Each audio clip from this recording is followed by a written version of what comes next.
Hi guys, mayong adlaw. Welcome back to my channel. For this video, I will be presenting to you about illustrating stocks and bonds. For the lesson objectives, at the end of this video, you should be able to illustrate stocks and bonds and distinguish between stocks and bonds. So to start, for a company to start a new business, it has to take into consideration its capability and assets before venturing to that chosen business. Based on their assets, they have the options to go into debts or to equity. When we say debts, it involves borrowing money from lenders which is to be paid back with interest. And when we say equity, it involves raising money by selling interest or shares of the company. One example of debts are bonds, and one example of equity are stocks. So basically, bonds are loans which is undertaken by the company in order to finance a business. Here, the company is the borrowers and the bondholders are the lenders. Bonds are considered as fixed income investments because the lenders or the bondholders are assured of an interest for a specific period of time based on the par value or face value of the bond certificates. At the end of the maturity date of the transaction, the company will return the principal plus interest to the bondholders. For example, if a company or a government announce that they need money to finance a project or a new business, they go to debts, in this case in a form of a bond. They would issue bond certificates to investors. The money will be returned according to the agreement and the contract with the stipulated interest. In this case, the bondholders are assured with a fixed interest after a specific period of time.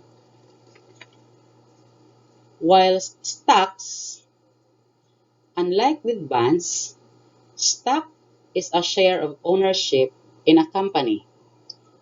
If you invest in stocks, you buy shares from the company and you become part owner of the company.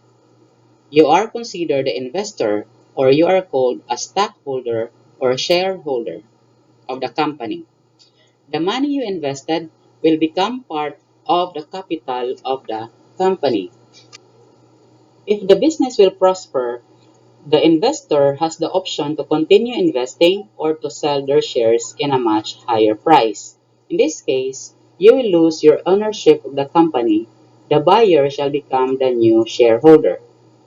Stocks is more fluid than bonds. If the company goes bankrupt, you will also go bankrupt. But if the company will succeed, you will increase the price of your investments. So the following are the different terms used in investing in stocks or bonds. So we should be acquainted with these terms because sooner we will be dealing with these terms in the future when we dig deeper on stocks and bonds. So we have the commission, loan, stock certificates, dividends, certificates, certificate number.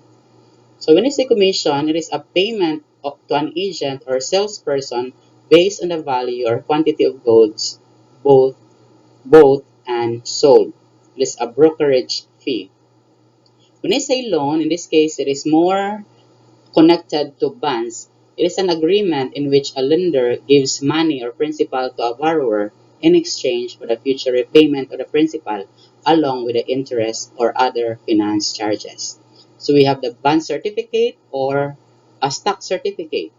It is a document issued to a shareholder or a bondholder which shows on its face the number of shares it represents. Here, the face value of the bond certificate or the stock certificate is indicated in this document. Then we have the dividend. It is the earnings or interest distributed to shareholders of a corporation. So we have the certificate number, we have the par value or the face value of the bond or stocks, and non-par stock, market price, preferred stock, common stock, and so on.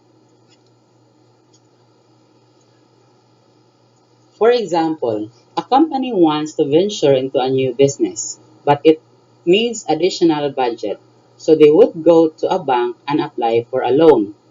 For example, they would apply for a 50 million peso loan. The bank approves the loan based on the assets of the company. The bank then would divide this 50 million into bond certificates, then would offer these bond certificates to possible lenders or bond holders. The lenders will now pay the face value of the bond upon signing the contract. It is understood that after the maturity date of bond certificates, the company will pay them the interest, which is called the periodic dividend. This way, the bondholders are assured of their interest. So whatever happens to the business of the company, the lenders are always assured of their interest. While stocks work like this, a company, still depending on their assets, would sell a share of ownership to their stockholders. They would issue a stock certificates indicating the par value or face value or percentage of ownership to the stockholders or shareholders. In this way, the shareholders becomes part owner of the company. So whatever revenue the company accumulates, the shareholder becomes part of the revenue sharing. The shareholder is entitled to a share of the company's revenue based on the number of stocks he holds. In this way, since you are part owner of the company, whatever happens to the company will affect you as a stockholder. As I've said earlier, if the company goes bankrupt, you will also go bankrupt. You will not get your share. So in stocks, your money is not assured of any return if something bad happens to the company. That is why this is considered as a fluid investment. However, if the company performs well in their ventures, the face value or the par value of your investment or shares will also increase. But if it collapses, the value of your stock will also collapse. So both stocks and bonds has its advantages and disadvantages. So if you are more of a risk taker, you can invest in stocks. But if you want assurance, you go to bonds. The difference between stocks and bonds. The following are my references.